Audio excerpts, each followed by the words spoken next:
Hello, my name is Gregory Perosi of LifeWire News Service. On May 5th, 1975, the Willowbrook Consent Decree was signed by New York Governor Hugh L. Carey. Today at the College of Staten Island, on the site of the Willowbrook State School, we commemorate the decree, which not only addressed the needs of people who were warehoused right on this very site, but also opened the path for independence and dignity for people with disabilities across the country. So let's meet some of the people who have joined us today. What's the history of Willowbrook? Well, Willowbrook was opened in the late 1940s as a school to house people with what then they said was mental retardation. What we would say today is intellectual developmental disabilities. And it started out as hoping to be one of the best places for anyone to live. But by the time it was closed in the 1970s, it had really declined because of overcrowding and underfunding. And the people who lived here were not being treated as they needed to be treated. And so the state closed it. And we're here at the 50th anniversary of the lawsuit that led to the closure of Willowbrook. Wow. So we commemorate every year in our events. We talk about what happened here. We have guest speakers coming in, people who were either involved or they played an important role closing of Willowbrook. So every year we have an event that we invite the college community, because we want to make sure that our students learn about the history of this place. They should know where they're going. And with partnership with OPWDD, we have what's called the Willowbrook Mile on campus that allows people to learn the history all year round. And people can come and walk along the mile, and all of the miles talk about different moments in the history of this place. And Nora and I were co-chairs of the group that created the Willowbrook Mile. Oh, wow. And this is Kevin. This is signing out in the Large Styles Disabled. Why we get here today? We are celebrating 50 years of the Willowbrook excavation. My father came to Willowbrook to report the conditions that were going on in the institution. I lived there for 18 years. I was with about 60 other people and 2 staff to take care of 60 to 70 people. They had to feed us, dress us, shower us, give up medication. It was horrible. We had no privacy at all. We had to share a bathroom with everybody. There was no store. You know how they have stores and the men do, so you can have the privacy. We have that in Willowbrook. What do you want to remember? I want to be remembered as being an advocate for the people I grew up with and the people I live with. I want to fight for them, make sure that we all get the same care as everybody in this world. Okay? I'm Anthony DiCostanzo, and I'm here with Bernard. How are you? Good. How did you get the award here? But I got it because of the work I did over the years. Closing down Willowbrook so people can live in a safe environment, a better environment. That's good.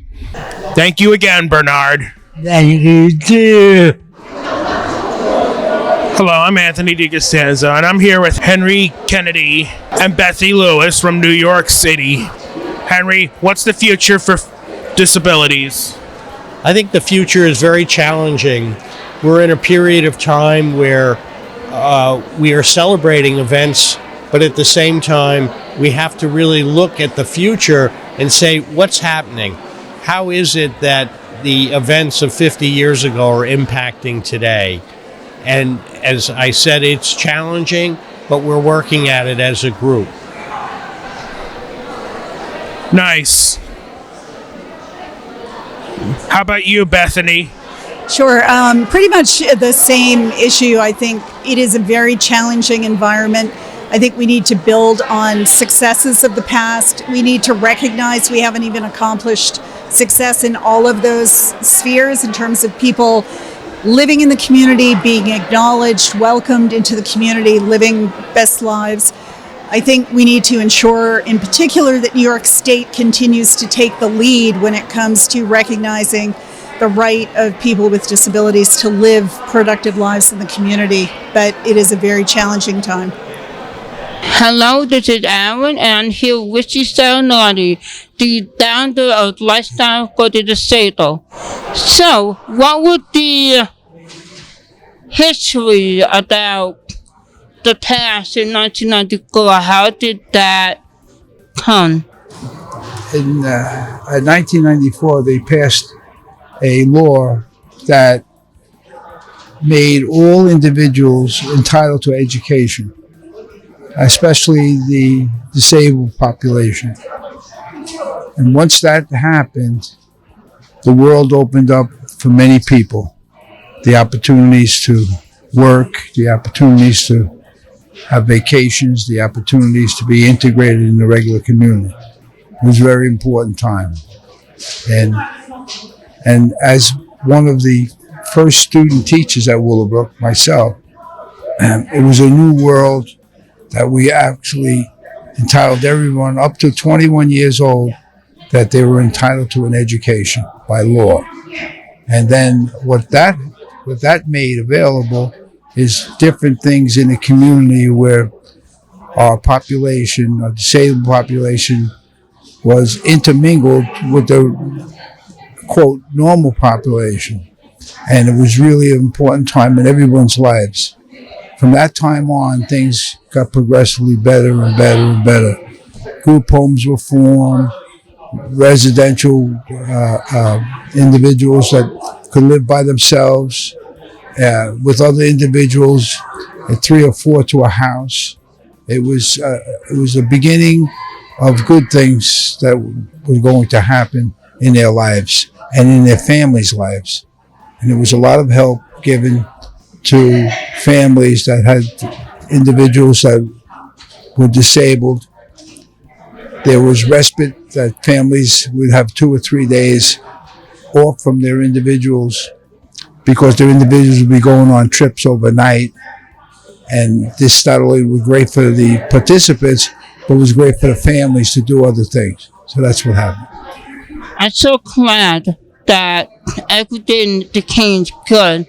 What is it like now with everything that happened from the past to now? That's a great question, because everything that's happening now was not available back pre-1992. This is a great opportunity because now we have total integration with our populations. Now being disabled is not the odd thing to be. I mean, to being disabled is just another handicap situation where you work through your handicap and you become a lot more productive in society, more opportunities, more environments to work in, and more activity where the individuals have an opportunity to grow and be part of the greater good of society. That's amazing, and I am proud to be in this program, and I thank you for everything. And I thank you because as you're having this interview, you're breaking history. You're a reporter, you ask the right questions, and get the right answers, and other individuals say, I want to do that too. So you're a pioneer too. So congratulations, and thank God you were with us. Bye. Thank you. Hello, my name is Joseph Padalino, and I want to thank everybody for coming today. This event is a perfect place to talk about the Willowbrook State School. It was horrible. I wasn't there, but I watched people that was there. I'm glad that Bernard was there to expose them for what they are, because they were horrible. Thank him for that. Also, I want to thank Rivaldo Rivera for coming in there with his camera and exposing them too. All these people I want to thank, from my bottom of my heart, I want to thank them. And let's never forget the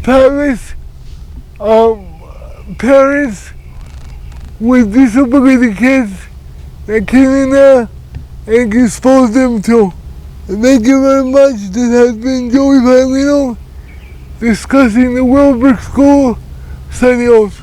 Thank you very much.